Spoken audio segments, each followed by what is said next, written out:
ngo abona abakuru 24 bazengurutse iyo ntebe, abona n'ibizima 4.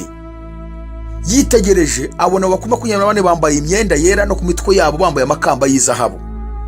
Arebye imbere y'iyo ntebe abona igisa n'inyanja y'ibirahure isa n'isarabwayi. Abona ibintu 3 byavaga imbere ya ntebe y'ubwami, ngo havaga amajwi n'imirabyo n'inkuba. Abona igitereko cy'amatabaza 7 cyaka umuriro kimurikiye imbere y'iyo ntebe. Abahinduye benshi mu bihe bikomeye, babitse ubutunzi bwabo. Twongeye gushimira Imana yongeye kuduha uyu mwanya mwiza kugira ngo dukomeze kuganira ku ijambo ry'Imana nk'uko bisanzwe. Hanyuma iki ni ikiganiro igihe cyanjye mu nsanganyamatsiko ivuga ngo sobanukirwa ubuhanuzi bw'igitabo cy'ibyahishuwe. Tumaze iminsi turimo kwiga igice cya mbere, cya kabiri, cya gatatu, tukaba dushoje igice cya gatatu aho twari turi kwiga itorero rya Laodikiya. Tukaba tugiye kwinjira ku gice cya 4, ariko dusubiye inyuma gatoya twabonye yuko igice cya mbere twizemo ibice 6 bikuru bigize igice cya mbere cy'ibyahishuwe. Ibyo twarabyize. Hanyuma igice cya kabiri, cya gatatu twize ubutumwa bwahawe amatorero 7 yo mu karere ka Aziya ntoya ariyo Turikiya y'uyu munsi. Tukaba turi kwiga itorero rya nyuma rya Laodikiya. Ubuhanuzi burivugwaho twabonye ko buri gusohora mu itorero ryose ku isi yose, hanyuma bukazasozwa nuko itorero rizakorwa mu isi Yesu aritwaye. Vuga ngo dusohoye mu gihe cya nyuma cy'itorero rya nyuma rya Laodikiya. Tukaba rero tuzamutse tugiye kwiga igice cya 4, ariko twatekereje yuko twabanza tugakora introduction kugira ngo tubanze dutere inyota abantu bakunde ubuhanuzi bwo muri iki gitabo, bakora igitabo cy'ibyahishuwe. Dushaka gukora introduction kuva ku gice cya 4 kugeza ku gice cya 22 aho ubuhanuzi burangirira, kuko ibivugwa muri iki gitabo ariyo mpamvu tukwiye kugikunda no kushishikarira kugisoma no kukigisha no kukigishwa. Nuko ibikivugwamo nibyo biri gusohora muri iki gihe cya none, kuko iyi minsi turimo ni iminsi ikomeye, iminsi y'imperuka. Turi gusatira umusozo wayo. Intumwa zahishuriwe iyi minsi zigira ubwoba. Ba Pawulo baranditse, ba Petero barayanditse iyi minsi, ba Yakobo barayanditse n'abandi. Hanyuma abahanuzi barabihanuye, ba ISI, ba Yeremiya, ba Ezekiyeli, ba Yoweri bahishuriwe iyi minsi, iki gihe duhagazemo muri iyi generasiyo yacu mu kinyejana cya 21. Bitegereje babona izaba ari iminsi ikomeye kandi igoye, kugeza ubwo bavuze ngo mbese ninde uzabasha guhagarara kuri uriya munsi, muri kiriya genda uzahagarara. Daniel yarabibonye agira ubwoba ko yabonaga azaba ari iminsi ikomeye, aho Satani azaba ari gukora cyane, Antikristo azaba ari gukora cyane, aho ubwenge buzagwira bukaba bwinshi, ubwenge bw'isi, aho abantu bazihimbira ubwenge bwabo, ubwenge bwo kubaha Imana bugashira, aho abantu bazajarajara hirya no hino ku isi bashakisha ubuzima bakaburira Imana umwanya, aho abantu bazaba bagwije ubugome bwinshi, inzangano n'ibindi byinshi. Iyi minsi abatubanjirije bubaha Imana barayishuriwe bagira ubwoba. Yesu nawe yarabibonye aravuga ati kuko iriya azaba ari iminsi y'imperuka, ko tubona ko imperuka yatangiye ku munsi umwuka wera asuka mu isi, kuko yohereye yarahanuye ko mu minsi y'imperuka Imana izasuka umwuka wera mu batuye isi bose. Ariko ku itorero ry'Imana ntabwo turimo kuvuga abatizera, n'abizera batuye ku isi yose. Imana yari yarabivuze ko iminsi y'imperuka nitangira izasuka umwuka wera. Iminsi y'imperuka yatangiye ryari? Yatangiye umunsi Yesu yazaga mu isi. Hanyuma Yesu amaze kubona ko kuko iminsi yatangiye y'imperuka, ajya mu ijuru asuka umwuka wera. Ubu rero nagushishikaza nshuti yanjye gushakisha umwuka wera, kuko iyi minsi irakomeye kugira ngo tuyitambukemo nk'abana b'Imana. Nuko tugomba kuba dufite umwuka wera. Imana ibaha umugisha cyane. Tugeze ku gice cya 4 rero, aho Yohana yazamuwe akajyanwa mu ijuru. tugiye gukora introduction kuva ku gice cya 4 kugeza ku gice cya 22. Navuga ngo tugiye kwiga noneho ubuhanuzi w'ibitabo cy'ibyahishuwe, tugiye kwiga ibyahishuwe kuko tugeze aho noneho byanditswe. Yohana yabyanditse mu buryo bw'ibimenyetso, uburyo buri symbol, batwereka ibintu yibanzeho cyane. Kuvuga ku gice cya 4 yisabona, icya mbere yavuze intebe y'ubwami yera yabonye, icya kabiri avuga uwo yabonye wari uyicayeho ari we Mana, avuga ubwiza Imana yari ifite, abugeranye n'amabuye y'agaciro ya hano mu isi, ariko n'amabuye waje kura cya gitabo mu kuboko kw'iburyo kwicaye ku ntebe. Hanyuma ikindi yabonye nuko abonye bakuru 24 bya bizima bine, nk'ikintu byahise bikora nuko byatangiye kuvuga ngo niwo kwiriye kwera igitabo no kumena ibimenyetso 7 bigifatanyije, kuko watambwe ugacungura Imana mu miryango yose no mu moko yose no mu ndimi zose no mu mahanga yose, ubacunguje amaraso yawe ukabahindurira Imana yacu kuba abami n'abatambyi kandi bazima mu isi. Hakazamo none ibisingizo 7 yabonye bahora bamusingiza, bahita bavuga ngo ubutunzi n'ubwenge n'icyubahiro no guhimbazwa n'ubutware n'imbaraga n'ishimwe bibi byawe none iteka ryose. Ibyo ni ibisingizo bahora bamusingiza kubera ikintu yakoze, kari we wabashije kubumbura icyo gitabo. Icyo ni igice cya 4 n'icya 5. Hanyuma iki gitabo cya Yohana yabonye, igice cya 5 tukigeramo, hari ibintu tuzika. Icya mbere, ese iki gitabo ni ibiki byari bikirimo? Hari abavuga ngo byari bikirimo ngo byarebaga Yesu, ngo hari harimo imibabaro Yesu agomba guhura nayo, hari harimo kuvumwa n'urupfu, hari harimo inkoni nyinshi, hari harimo imisumari azaterwa, kuko ubuhanuzi bukivugwamo kuri iki kimenyetso cya 6 cyangwa duhere kuri umurongo wa 12 kugeza ku murongo wa 17, hari ibintu bitatu bivugwamo. Icya mbere, havugwamo uko ubutumwa buzapfa bugahindurwa, abantu bakabuhindura, akavuga ubutumwa bupfuye. Hakavugwamo ibyo kugwa kw'abayobozi b'amatorero cyangwa abayobozi b'amadini, bakaba abanyedini, bakaba abapagani. Hakavugwamo ibyo kurangira kw'isi, hakavugwamo n'iby'intambara ya Armagedoni, uburyo Yesu azaba agarutse akiyereka abatuye isi bose, aje gukuraho ingoma zose n'ubwami bwose, repubulika zose akazikuraho, akaba ari ushyiraho ubwami bwe. Ibi byose tuzabyiga muri uyu murongo wa 12 kugeza ku murongo wa 17.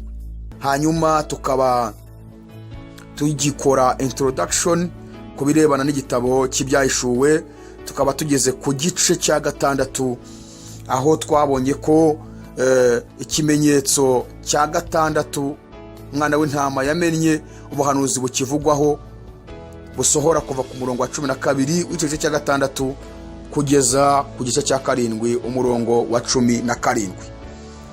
Hanyuma twari turi gusobanura uburyo uriya murongo wa 12 kugeza ku murongo wa 17 w'igice cya 6 havugwamo ibintu bitatu. Havugwamo ibyo gupfapfana k'ubutumwa bwiza, abantu bakavuga ubutumwa butari bwo. Hakazamo ibyuko abayobozi b'amadini bazagwa, ariko si bose, ariko benshi bazagwa kubera iminsi igoye. Hakazamo ibyuko Yesu azagaruka akiyereka abatuye isi bose, aje gukuraho ubutware bwose, ingoma zose, ubwami bwose, repubulika zose akazikuraho, agashyiraho ubwami bwe, bigatuma n'isi yose imubona. Hakazamo noneho ibyuko noneho abami, abatware bakomeye, abatware b'ingabo, abatunzi, abo ubasha, abimbata zose n'abamudendezo bose, uburyo bazisha mu mavumo no mu bitare byo ku misozi, babwira imisozi n'ibitare bati nimutugweho, muduhisha amaso yicara kuri ntebe n'umujinya w'umwana w'intama, kuko umunsi ukomeye w'umujinya wabo usohoye, ngo kandi ninde uzabasha guhagarara adatsinzwe. Hanyuma muri iki kimenyetso cya 6 hahita Yohana yese yerekwa noneho n'ibyo abisirayeli bakiranutse bazarokoka, 144,000 by'abisirayeli bakiranutse bazarokoka. Iki ni igice gikomeye abantu benshi bakunda kudiskitaho cyane.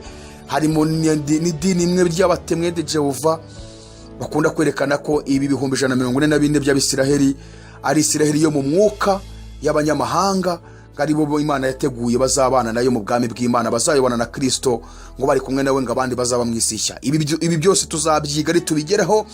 Ese mu by'ukuri 144,000 bivugwa koko ni ibihe? ariko Bibiliya bigaragaza ko ari Abisiraheli bene Aburahamu, ubwoko bukomoka kuri Aburahamu. Hanyuma tuzasobanura ibi bihumbi 144 kuko bavuga ko ni agahumbi n'inzovu enye n'ibihumbi 4. Tuziga ibi bintu, agahumbi ni ibihumbi 100, inzovu ni ibihumbi 10, hanyuma 4 ibihumbi ni igihumbi gisanzwe.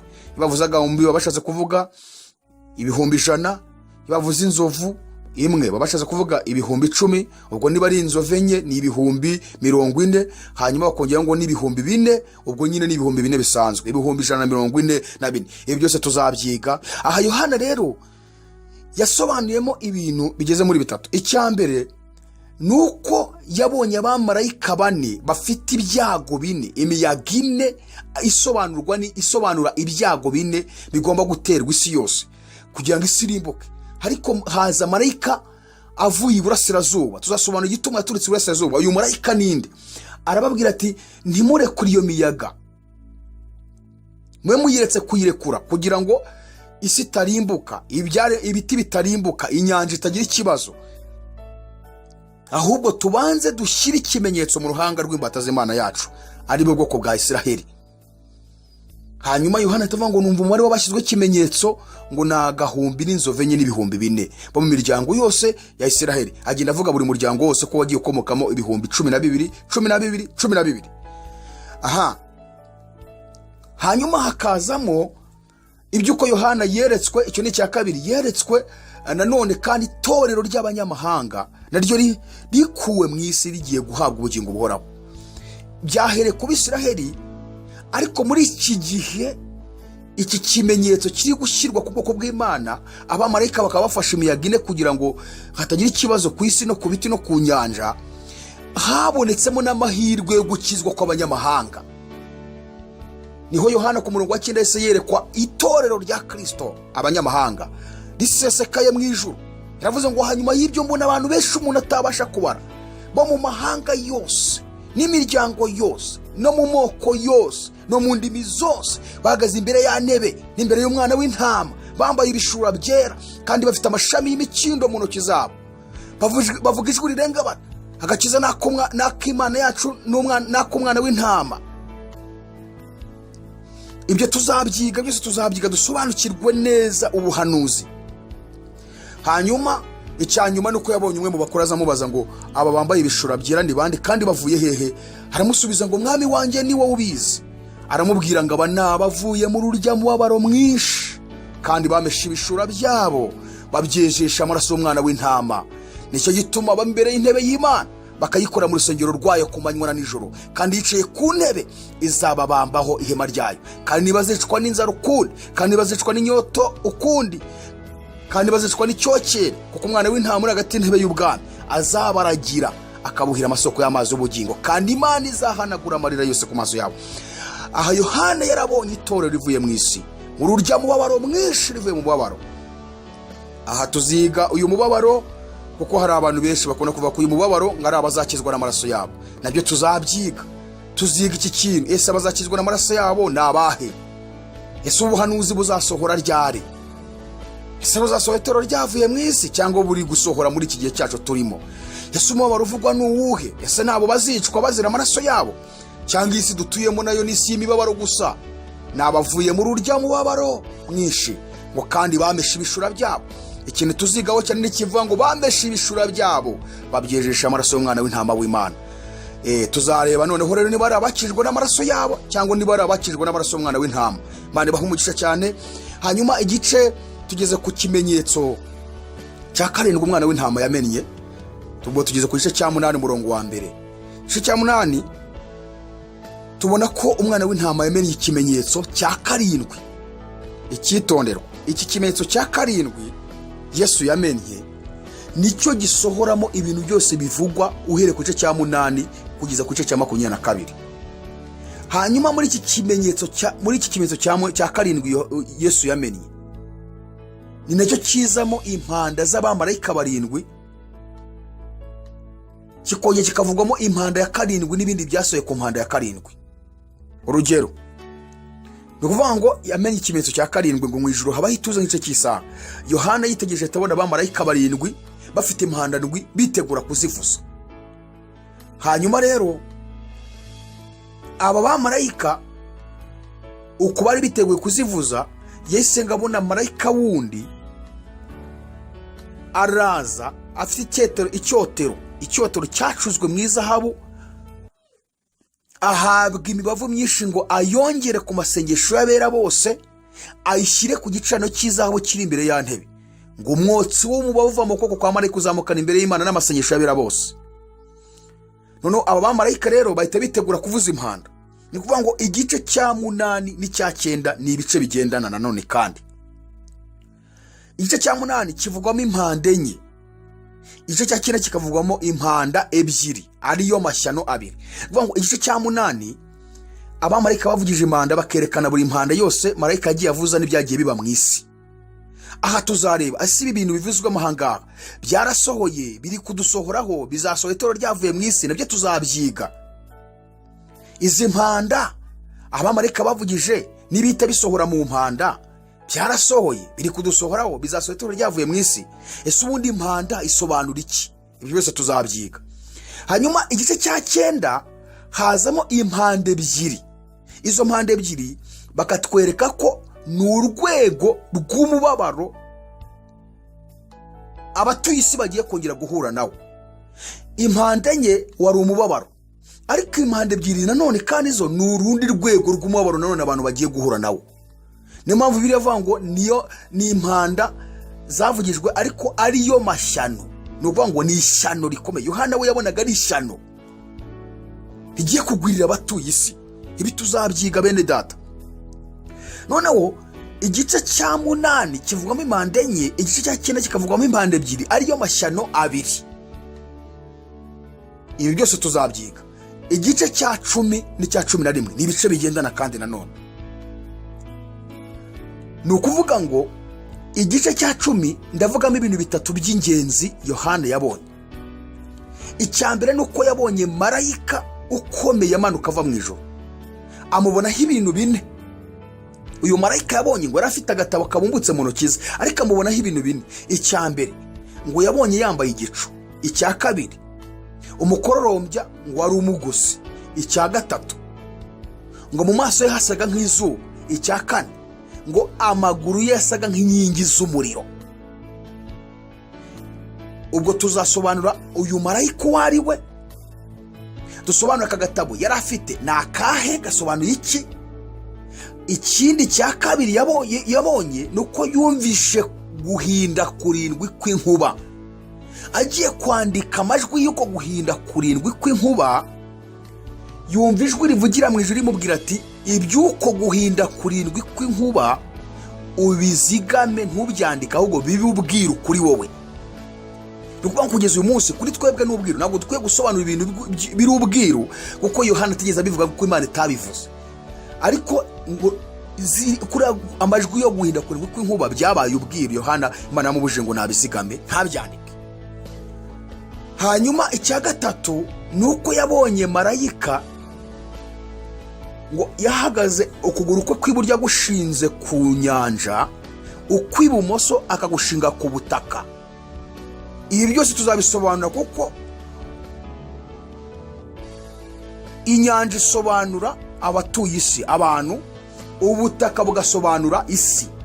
Kuki ukuguru kw'iburyo gukandagiye ku nyanja, ukw'ibumoso ukaba gukandagiye ku butaka? Kuki ukuguru kw'iburyo gukandagiye ku bantu, ukw'ibumoso ukaba gukandagiye ku isi? Ibyo byose tuzabyiga, icyo tureba icyo byabishatse kuvuga. Hanyuma icyanyuma sorejeho mu gice cya 10 nuko Yohana yahawe ka gatabo ngo agaconshomere, hanyuma ngo mu kanwa kamuryohera nk'ubuki ariko mu nda karamusharirira. Ibyo tuzabyiga. Kuki Yohana kamuryoheye mu kanwa nk'ubuki, mu nda kakamusharirira? Ibyo byose tuzabyiga icyo bishatse kuvuga.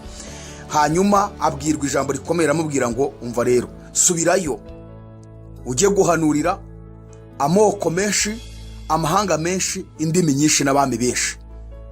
Tuzasobanukirwa igituma Yohana ashonshomye aka gatabo n'igituma yabwiwe aya magambo. Igice cya 11 Yohana yavuzemo ibintu bibiri yibanzeho cyane. Hazamo ibyo gupimwa k'urusengero rw'Imana ndetse n'abasengeramo ry'icaniro, hakazamo iby'abahamya babiri, hakazamo n'uburyo bishwe, hanyuma abo mu mahanga yose, mu moko yose, mu ndimi zose bakamara iminsi 3 n'igice bareba intumbi zabo bahamya, bakababuza kuzishingura, bakohererezanya impano bishimira ko abo bahamya bapfuye. Hakazamo ibyuko nyuma y'iminsi 3 ijwi ryavuye mu ijuru rikabahamagara bakazuka, rikababwira ngo nimuzamuke muze hano. Bakazamuka abo bantu bose babireba, noneho bakerekana ibyahise bibaho, igishyitsi cyabayeho gikomeye, 1/10 cy'umudugudu kikagwa. Ibyo byose tuzabisobanura.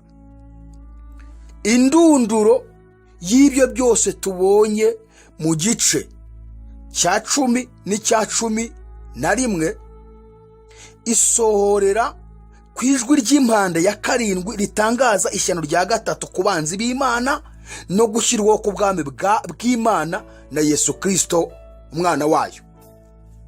Nukuvuga ngo kuva ku murongo wa 15 igice cya 11 niho marayika wa 7 avuza impanda. Iyo mpanda ikabisohoreramo ibi bintu: isohoreramo ishyano rya 3 ku banzi b'Imana, igasohoreramo gutangizwa ku bwami bw'Imana na Kristo, gushyirwaho ku bwami bw'Imana na Kristo. Hanyuma iyi mpanda ya 7 marayika avuza, ibintu byose bigiye gusohora kuva ku gice cya 12 kugeza 22 bisohorera muri iyo mpanda ya 7. Turakomeje kugira ngo dukomeze gukora introduction ku birebana n'igitabo cy'ibyahishuwe. Twari tugeze ku gice cya 12 turi gukora summary cyangwa se turi kuvuga mu ncamake ibigize ibi bice byose, uhere ku gice cya 4 kugeza ku gice cya 22 mu gitabo cy'ibyahishuwe.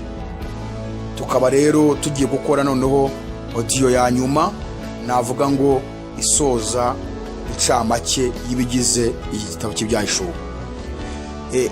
Ubwo duheruka twabonye ko igice cya 10 n'icya 11 indunduro y'ibikivugwamo bisozanya cyangwa se bisohorera mu ijwi ry'impanda ya 7 ya marayika wa 7, kandi iyo mpanda ya 7 akaba ari ryo shyano rya 3 ku banzi b'Imana, hakazamo no gushyirwaho ku bwami bw'Imana na Kristo umwana wayo.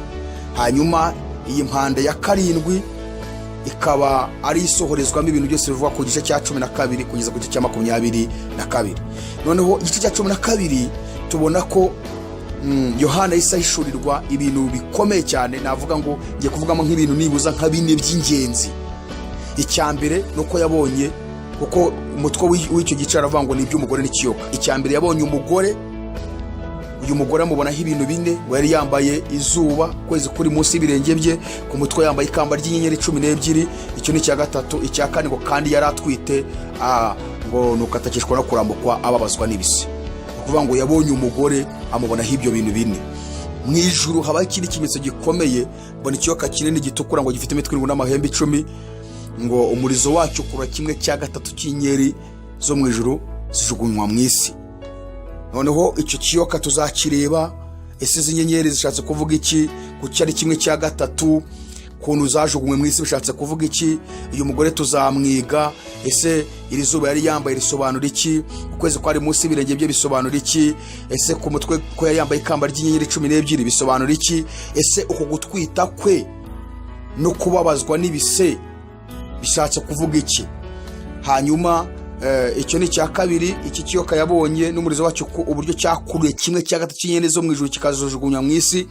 Icya 3 nuko yabonye wa mugore abyara umwana w'umuhungu, abona cya kiyoka cyiteguye kugira ngo kimutsotsobe kimumire, ariko ngako kanya uwo mwana w'umuhungu arasahurwa ajyanwa ku Mana no ku ntebe yayo. Tuzareba se uyu mwana uvugwa n'uwuhe, ese gusahurwa kwe ni bishatse kuvuga iki? Ibyo tuzabyiga. Hanyuma ngo arangije aravuga ngo abona wa mugore ngo ajyanwa mu butayu kugira ngo agaburirweyo iminsi 1260. Ibi nabyo tuzabyiga. Ngo mw'Ijuru abaye intambara, Mikayeli n'abamarayika be batabara kurwanya cya kiyoka, ikiyoka kirwana n'abamarayika bacyo ntibanesha. Mikayeli tuzamwiga. Nawe uyu Mikayeli ninde? Ubwo navuga ngo tuzatumeze nk'aho twinjiye mu isomo ryitwa angelology, isomo ry'abamarayika. Tuzavuga gatoya kuri marayika Mikayeli, twongeye tuvuye kuri marayika w'Uwiteka, marayika w'Umwami Imana, aho tuzigaho gatoya kuri isomo rya angelology.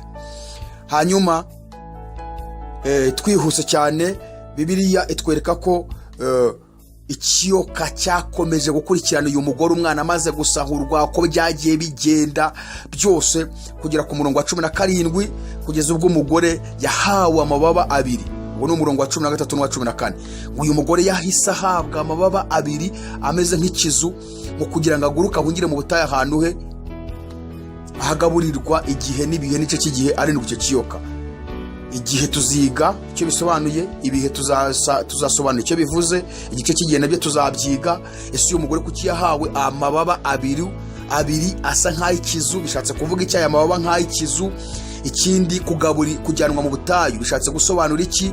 Ese kugaburirwa iki gihe n'ibihe n'ice cy'igihe ibyo yagaburirwaga ni ibiki? Ibi byose tuzabyiga. Umurongo wa 16 n'uwa 15 ngo cyacira amazi ameze nk'uruzi nyuma y'uwo mugore kugira ngo mutembane, ariko isi iramutabara yasamye akanwa kayo imira urwo ruzi cyakiyoka cyaciriye. Tuzareba isi yasamye ite? Aya mazi ikiyoka cyaciriye asobanuye iki? Isi yamize gute uru ruzi kugira ngo rudatembana uriya mugore? Icyanyuma tuzasorezaho ni umurongo wa 17 uvugwa ngo ikiyoka kirakarira wa mugore kiragenda ngo kirwanye bo mu rubyaro rwe basigaye bitondeye amategeko y'Imana kandi bafite guhamya nko kwa Yesu. Uru rubyaro rw'umugore tuzarwiga. Ikiyoka cyahize umugore utwite, abyaye umwana aragicika arigendera, gisigarana umugore gikomeza kumukurikirana. Umugore ahabwa amababa abiri, ikizu kinini kugira ngo aguruke ahungire mu butayu ahantu he ahagaburirwa igihe n'ibihe n'ice cy'igihe ari n'icyo kiyoka. Ngo gicira amazi ameze nk'uruzi nyuma y'uwo mugore kugira ngo mutembane. Isi irasama irayamira, noneho ngo kibonye ko kimunaniwe kirarakara, kirahindukira ngo kirwanye bo mu rubyaro rwe basigaye bitondera amategeko y'Imana kandi bafite guhamya nko kwa Yesu. Tuzakurikirana izi nyigisho, tuzareba ese uru rubyaro ni uruhe? Yes. Hanyuma Yohana igice cya 13 yese yongera kwerekwa kandi igice cya 13 kizamo ibintu bitatu by'ingenzi aribyo tuzagarukaho. Icyambere yabonye inyamaswa izamuka iva mu nyanja ifite imitwe 7 n'amahembe 10. Tuzareba inyanja iyo ariyo, tuzareba inyamaswa izamuka iva mu nyanja iyo ariyo, iyi mitwe 7 tuzayiga, aya mahembe 10 tuzayiga. Inyamaswa ya kabiri none Yohana yese yibona ku murongo wa 11 izamuka iva mu butaka, iyo noneho iza iri guhatira abari mu isi bose kuramya iriya nyamaswa ya mbere. Kandi inyamaswa Yohana abonye iyo yaravuze ngo yazamukaga iva mu butaka, ntiyavaga mu nyanja nk'uko iya mbere yavaga mu nyanja. Tuzasobanura kuki yavaga mu butaka. Icya kabiri ngo yabonye yari ifite amahembe 2 nk'ay'umwana w'intama ariko ikaba ivuga nk'ikiyoka. Tuzasobanura kuki ifite amahembe 2 nk'ay'umwana w'intama. Icya kabiri kuki ivuga nk'ikiyoka. Noneho icya gatatu tuziga muri ibi bintu bitatu tubonye muri igice cya 13 ni uburyo iriya nyamaswa izamuka iva mu butaka hari ibintu bigeze muri 7 yahawe gukora. Ibyo bintu 7, icya 7 batwereka ni uko yategetse abari mu isi bose kugira ngo bahahe, bagure, batunde, nuko babanza gushyirwaho ikimenyetso cy'umubare 666. Tuziga ku mubare 666. Tuzawiga mu nyuguti, tuwige no mu mibare, kuko urumva byanditse mu nyuguti umubare 666, ariko nanone ni imibare. Ibyo byose tuzabyiga dusobanukirwe, tunareba uburyo uyu mubare uri gukoreshwa n'uburyo uri gushyirwa ku bantu, kuko hari n'abo tuzi wagezeho. Mani baho umugisha cyane. Tushoje igice cya 13. Igice cya 14 Yohana avuga iby'umwana w'intama ahagaze ku musozi wa Siyoni ahagaranye n'abana agahumbi n'inzovu n'ibihumbi 4. Ubwo ni ya miryango niba abantu 144 by'Abisirayeli bacyanitse bazarokoka. Uyu musozi wa Siyoni Yohana yabonye ni uwuhe? Ese uyu mwana w'intama ahagaze ku musozi wa Siyoni ahagaranye n'abari abantu bishatse kuvuga iki? Ubwo icyo ni igice cya 14. Ese biri kumenwa? Ese bizamenwa itorero ryaravuye mu isi? Ibi byose tuzabyiga. Ese yaba hari ibyamenywe hakaba n'ibizamenwa itorero rimaze kuva mu isi? Ibyo tuzabyiga. Noneho urumva igice 15 nibyo bintu Yohana yavuzemo bigeze muri 2. Icyambere nuko yabonye itorero haba ku Bisiraheli haba ku banyamahanga tugeze mu ijuru, kuko umurongo wa mbere w'igice 15, umurongo wa mbere w'icyo gice cya 15 haravuga ngo mbona mw'Ijuru ikindi kimenyetso gikomeye gitangaza, nicyo bamarayika 7 bafite ibyago 7 ari byo by'imperuka, kuko muri byo arimo umujinya w'Imana wuzuriye. Umurongo wa 2 avuga ngo mbona igisa n'inyanja y'ibirahure bivanze n'umuriro, mbona n'abatabarutse banesheje ya nyamaswa n'igishushanyo cyayo n'umubare w'izina ryayo, bahagaze kuri iyo nyanja y'ibirahure bafite inanga z'Imana, baririmba indirimbo ya Mose Mata y'Imana, ni indirimbo y'umwana w'intama, bavuga bati mwami Imana ishobora byose, imirimo yawe irakomeye kandi iratangaje, mugabe w'amahanga, inzira zawe nizo gukiranuka n'ukuri. Mwami, ninde utazakubaha cyangwa ngo uye guhimbaza izina ryawe, kari wowe wenyine wera. Amahanga yose azaza kwikubita imbere yawe akuramye, kuko imirimo yawe yo gukiranuka igaragajwe. Icyo ni igice cya 15. Igice cya 16 hazamo iby'uko abamarayika batangira kumena za nzabyandwi, bamena ibyago 7 bizuzuyemo ari wo mujinya w'Imana mu isi. Hanyuma icya mbere, cya kabiri, cya gatatu, cya kane, cya gatanu, cya gatandatu kiramenwa, cya gatandatu kizamo iby'intambara ya Harimagedoni, hakazamo iby'uko Yesu azagaruka agarukanye n'itorero rye duturutse mu kirere. Hanyuma twihuse, igice cya 17 hazamo iby'uko Yohana yeretswe marayika ukomeye ahetswe n'inyamaswa itukura ifite imitwe 7 n'amahembe 10. Hanyuma hakazamo iby'uko iyi nyamaswa yagiye ikuzimu, igihe ikamara igihe yagiye ikuzimu, nyuma yaho ikazamuka ikaza kumara igihe gitoya, ubundi ikajya kurimbuka. Bakanatwereka ukuntu iyi nyamaswa yaje guhinduka maraya uwo ngo yari ihetse, ikarangiza ikamurira ibye byose kugeza ubwo nawe imuriye ikamutwika agakongoka. Maraya ukomeye ari we Babuloni ikomeye. Hanyuma igice cya 18 hazamwe noneho iby'uko iyi Babuloni ari we maraya azarimbuka, uburyo ibye bizarangira, n'ukuntu Babuloni ari we maraya yaririwe n'amahanga menshi, yaririwemo n'abatunzi, yaririwe n'abatunzi, aririrwa n'abacuruzi. Ariko haza kuboneka ikindi cyiciro no kinezezwa nuko iyi Babuloni ari we maraya ukomeye arimbutse. Igice cya 18 cyose hazamo ibyirimbuka rya Babuloni ikomeye. Igice cya 19 kuva ku murongo wa 1 kugeza ku murongo wa 10 hakazamo iby'uko hari abantu benshi bishimira uko maraya ukomeye arimbutse ari Babuloni, ndetse Yohana we avuga ko yabonye abantu benshi mu ijuru bishimira irimbuka rya Babuloni. Hanyuma umurongo wa 11 kugeza ku murongo wa 22 w'icyo gice cya 19 hakazamo iby'intambara none we Harimagedoni no kuzarwanywa n'ibyo Yesu azakora kugira ngo arwane, uburyo ahamagara n'ibisiga byose ngo byitegure kurya intumbi z'abami. Bakerekana none ukuntu amahanga azaba yiteguye kurwanya Yesu. Nta urwanya Imana ntibizigera binabaho.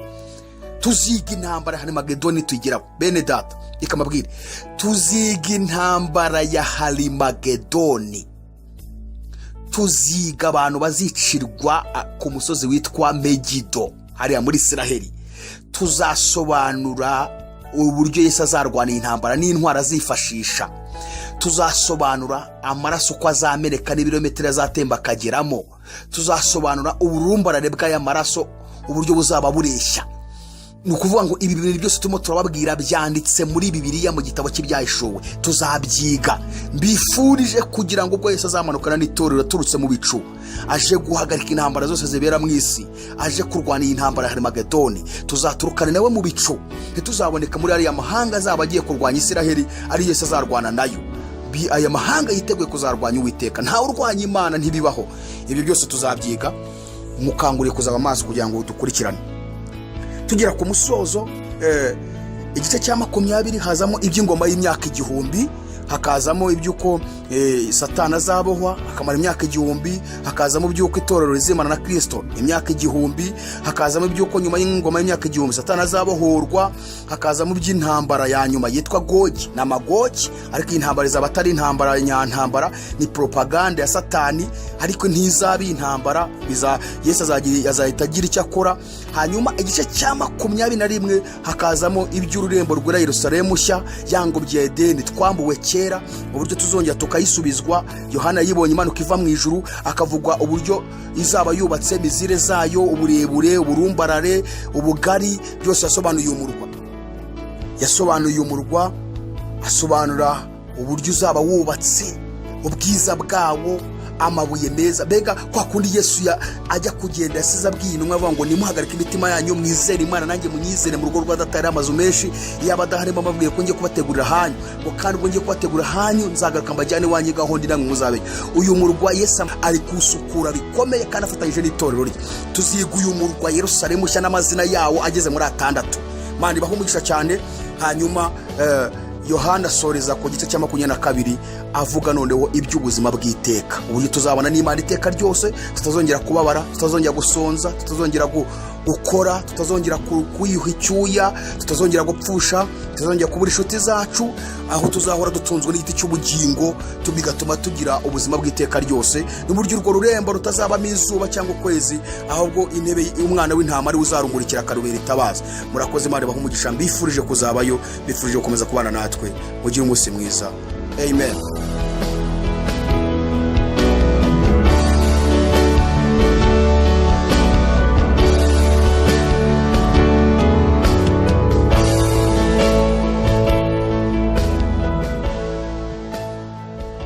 Tubashimiye umwanya mwafashe wanyu wo gukomeza gukurikirana inyigisho twabagezagaho, kandi tubararikiye gukomeza gukurikirana izi nyigisho kuri uyu murongo.